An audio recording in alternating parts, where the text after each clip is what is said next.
Welcome survivors, burnout community, and those just interested. It's Kelly Bubolz, owner, trainer, and burnout prevention mentor at KV Training Connections. Burnout is not taboo. It's our reality in this fast-paced society.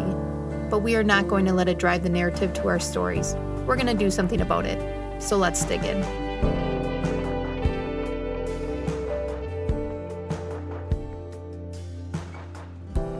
Adulthood burnout. Doesn't that sound weird? We're all adults probably listening to this podcast episode right now.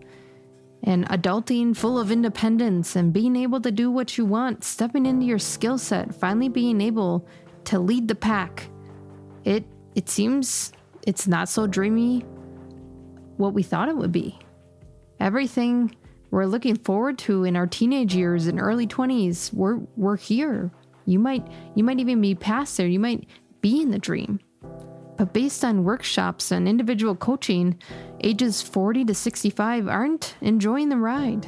In research surveys, burnout has increased in this age group, catching up to younger millennials that were originally leading the way in that burnout category. Why the sudden increase? Burnout is influenced by many different and various factors. While the experience of burnout can vary from person to person, there are common variables coming out in adulthood burnout that might be contributing and feeding this zombie mode. In this episode, we're going to go through the 12 factors that might be affecting your adult burnout and a few tips and tricks in order to move back to liveliness. The first one is work demands. Basically, at this stage in your career, if you're in that 40 to 65 age range, you may have accumulated significant work responsibilities and demands. You've gotten to the point where you're the person, you're the expert, you're the lead, you're the leader. And because of this, those pressures and stress have increased to high work demands in which you had to perform at such a high scale every day, no matter what else is going on. That type of game is not sustainable. Having a sick day, you might think, is unacceptable. Going on PTO and not answering emails is unacceptable. Delegating tasks to maybe a beginner level person within your organization is unacceptable. Do you see how high the work demands are putting this self-created control and pressure on yourself? The second one is career stage. For many, this age range corresponds with the peak of your career. And again, the pressures to maintain the success and professional goals at this level. The social pressure to still upscale to another chapter is going to contribute to your burnout. What if this is good? What if this is your happy place? What if you'd be perfectly fine staying here to retirement? We don't think that. Societal expectations is you still step forward. You continue your steps up. I got to that stage early in my career at age 28. And I still reflect at that time, did I pass up a time that I was happy? That I could have stopped at a certain chapter in which I truly was thriving, the stress was maintainable, and I could go home at night and have a life. But then I was pushed forward to take the next step. And I kept going and I bypassed all those present moments in which I was maybe truly happy. So number 2 is career stage that may be causing some stress and adulthood burnout. The third one is work-life imbalance. Balancing family responsibilities and personal commitments and work. This rotation can be challenging. This can be a time where children are more independent, and maybe you're even struggling with identity loss about those distractions. So yes, you're running around. Yes, you're doing all the things, but now that fun might be gone. That fun that you had with each other. That dependence of parent to child dynamics have changed. Work-life imbalance is number 3. Number 4 is long work tenure. Employees in this age group may have been in their profession for a long time. That can lead to burnout because of the continuous work routine and lack of engagement, even maybe lack of challenges.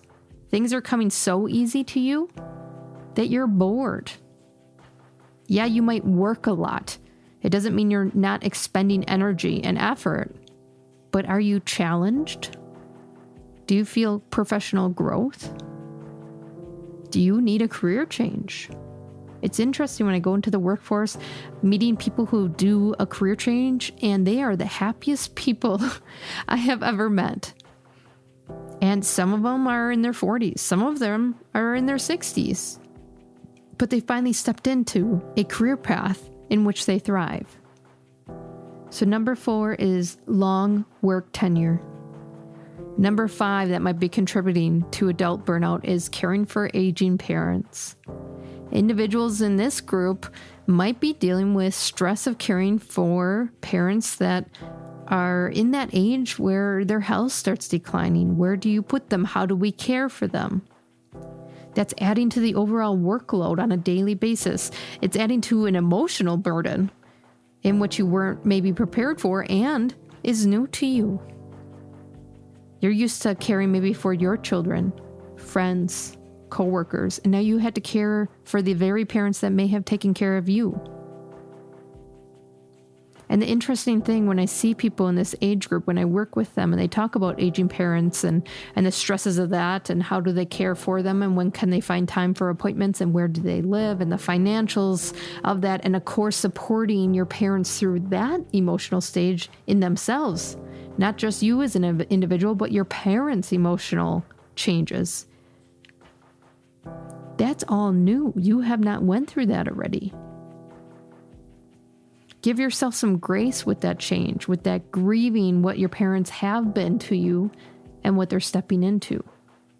So number 5 is caring for aging parents. Number 6 is health concerns for you. Health issues may start arising more, making it harder to cope with work-related stress and contributing to burnout. You might have been on your game and built that resiliency armor, but now it seems harder to keep up with. This is not a recovery mission at that point. It's a prevention one.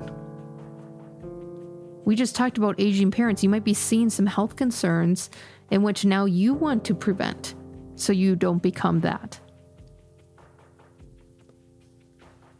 You might have even had a hobby that you really enjoyed and now you can no longer do that hobby. And that's okay. It's time to go exploring again. Use it as an adventure. So number 6 is new health concerns. Number 7 is lack of career growth. When you feel stuck in your career or perceived limited opportunities for advancement, and that can be up like leading people, it can be up like upskilling, being the expert, it can be up like leading large projects. But without this lack of advancement, growth, and opportunities, it can lead to feelings of frustration and burnout. Again, this zombie mode, the same thing, day after day after day. Number 7 is lack of career growth. Number 8 is technological changes. Wow, we've been through a doozy there. Keeping up with the rapid changing advancements of technology can be overwhelming, particularly for those not familiar with the latest tools and systems. I'm on the older half of the millennials and I can't keep up. Every day I sign on, there's a new tool, there's a new version, there's a new something. And I haven't even figured out the old. Because I'm just trying to survive, right? We're talking about burnout here, survivalship mode. You're not paying attention to new technologies, you're just trying to make it through the day. So these advancements in technology are adding another layer of stress. The next one, number 9, is isolation. Feeling disconnected from younger colleagues or even experiencing age-related discrimination in the workplace, that can contribute to burnout. So we just talked about technological changes and advancements, Certainly there's new, younger generations who have been using technology since they were born, and they will be advanced. They've had school courses and classes using such technology. And our technology advancements on the career side, because you're in that 40 to 65 age range, is just a second to support your work. It's not an integrated solution like it was in schools. So you might be feeling isolated, like the workforce is moving faster and leaving you behind. Number 10 is financial pressures. When I work with individuals, that whole scope of financial stress related to retirement planning and supporting children's education and new expenses is heavy. You've worked all this time to build up where you are now, and now you have to start focusing on the next chapter already, instead of enjoying this factor of life in which you've worked hard to get to. So it's disheartening when I work with people and now they're talking about retirement planning and that overwhelming feeling of not having enough, not knowing how long to work, not knowing if they're going to have health insurance, or if they have to retire early, they need to make sure they're in good health, and etc. The piled pressures of that type of decision wears on their face. Financial pressures. Number 11 is lack of recognition. So this is more of a perception, but the perception is you've contributed probably to your employer or the workforce in general for years of service, and it might lead to feelings of under-evaluation and burnout. You might be seeing new hires get these bonuses. You might be seeing people take on additional degrees or education or new positions, and you might be in that okay range of just being in your position. You might be in that okay range of just doing what you need to do day in and day out. And that can be cause for lack of recognition. Number 12 is that transition to retirement. For those contemplating retirement, the uncertainty of fear of significant life changes can contribute to your burnout. It's a shift from going to work daily, a career you might have been in since the beginning, to what's next, to finding yourself again, to maybe finding hobbies, projects, how to stay busy, get back with friends. Important to note that these variables interact differently for each individual, and not everyone in this age range will experience burnout in the same way. Employers and individuals can work together to recognize and address these contributing factors and promote better work environments and well-being in the workplace that actually thrives. So the first step, if you're feeling some of these contributing factors, is to break down one of those 12 and start digging in. Start digging into how can you have a conversation proactively at work to get more challenging work, or vice versa.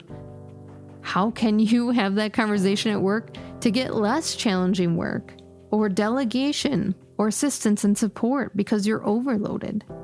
What conversations do you need to have with your family, your parents? And if you're an independent learner, if you've been listening to these episodes, grabbing up material and applying it, don't forget to check out the 4 transformational checkpoints on this journey through the Burnout Compass program. It's an online burnout recovery program delivered straight to your email. 4 weeks of guidance and education videos, 4 checkpoint action planning worksheets, and follow-up tips to support your adventure thereafter. Grab it up on the link in the show notes. I know you're not lazy. Most people in burnout are high performers, those serving others before themselves.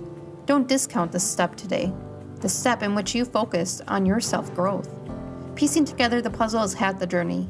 Rediscovering energy through new actions and habits is the other.